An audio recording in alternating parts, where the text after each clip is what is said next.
হঠাৎ প্ল্যানিং করে চলে গেলাম আলিপুরদুয়ারের পুজো দেখতে, তাও আবার রাত্রি 9টার সময় রওনা দিয়েছি বাইকে। আমরা 5 জন গিয়েছিলাম, এই যে দাদা, দাদার বউ আর ওদের বাচ্চা, আর আমি আর আমার বর। আমরা 5 জন মিলে চলে গেলাম আলিপুরদুয়ারে। রাত 9টায় আমরা রওনা দিয়েছি আর আমরা গিয়ে পৌঁছেছি 10টার সময়। 10টার থেকে আমরা 1:30টা পর্যন্ত ঘুরেছি আর 2:30টার সময় আমরা বাড়ি চলে এসেছি। আর গিয়েই দেখো আমরা রাজকমলে ঢুকে গেছি, কারণ আমরা প্রত্যেকে ছট পূজা করব, তো এই জন্য আমাদের নিরামিষ চলছে। তো আমরা সবাই মিলে আলুর পরোটা খেয়ে এবার আমরা যাচ্ছি পুজো দেখতে। তো আমরা জংশনের দিকটাই কভার করেছি, আমি একটা প্যান্ডেলের নামও জানি না। তো আমরা এখানে 5টার মতো পুজো দেখেছি আর 5টাই ছিল দুর্দান্ত।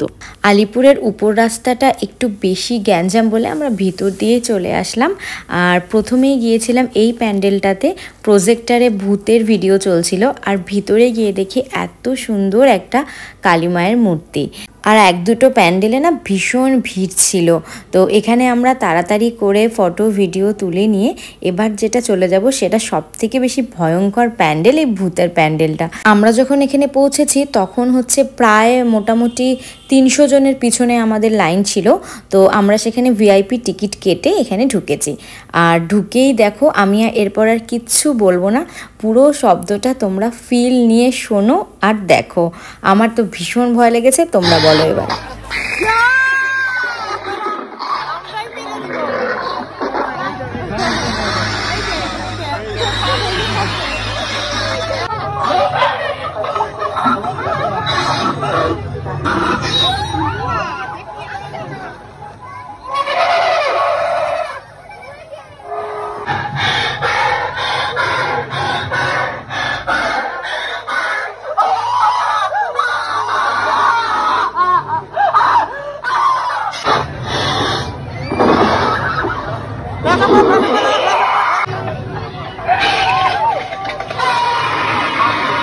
এবার তোমরাই বলো যে কতটা ভয় পেলে। আচ্ছা যাই হোক, তো ওখান থেকে এসে আমরা এই প্যান্ডেলে আসলাম। ভীষণ সুন্দর লাইটিং করেছে।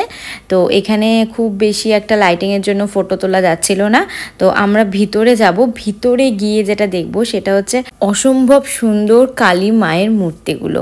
এখানে 2টো মূর্তি ছিল, একটা হচ্ছে কিউট দুর্গা যে ছিল সেটারই কিউট মা কালীর মূর্তি, আর একটা ছিল 10টি মাথার কালী মূর্তি। তো তোমরা আগে দেখো যে মূর্তিগুলো কেমন হয়েছে, আমার তো ভীষণ ভালো লেগেছে। তো এই যে এটা হচ্ছে 10টা মাথার মূর্তি, আর এই যে তার পাশেই রয়েছে কিউট কালী মায়ের মূর্তি। এত সুন্দর লাগছিল সামনে থেকে, ভিডিওতে কতটা সুন্দর লাগছে জানি না, সামনে থেকে ভীষণ সুন্দর। তো এখান থেকে বেরিয়ে আমরা যখন অন্য প্যান্ডেলে যাচ্ছিলাম তখন বাবা লিঙ্গরাজ মন্দিরের দর্শন পেলাম। এবার আমরা সোনার রাজ্যে চলে আসলাম। দেখো তো কোথায় আসছো? আমরা সোনার প্যান্ডেলে আসলাম। সোনার? কত সুন্দর। তোমরাই বলো, মনে হচ্ছে না পুরো সোনা দিয়ে প্যান্ডেলটা করা? ভীষণ ভীষণ ভীষণ সুন্দর। তো যাই হোক, এরপরে ভিতরে ঢুকবো, তার আগে মাঠটাই এত সুন্দর লাগছিল যে এখানকার ফটো ভিডিওর কোয়ালিটি ভীষণ সুন্দর ছিল। আর এই দেখে আমরা হাসি ধরে রাখতে পারছিলাম না।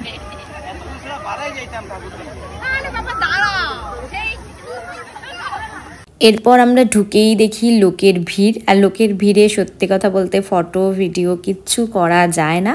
তো তাও আমরা করলাম কোনো মতে। আর এখান থেকে আমরা বেরোতেই চাচ্ছিলাম না, তখন বাজে প্রায় রাত্রি 1টা।